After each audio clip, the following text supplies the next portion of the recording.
যেহেতু আমরা আজকে বক্তব্য নয় কর্মসূচির মধ্যেই থাকতে চাই, কারণ শহীদ জিয়া বলতেন কথা কম কাজ বেশি।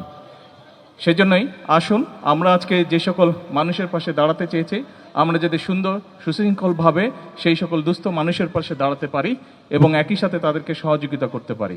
শহীদ জিয়ার রাজনীতিই ছিল মানুষের পাশে দাঁড়ানো, মানুষকে সহযোগিতা করা এবং দেশ গঠন করা।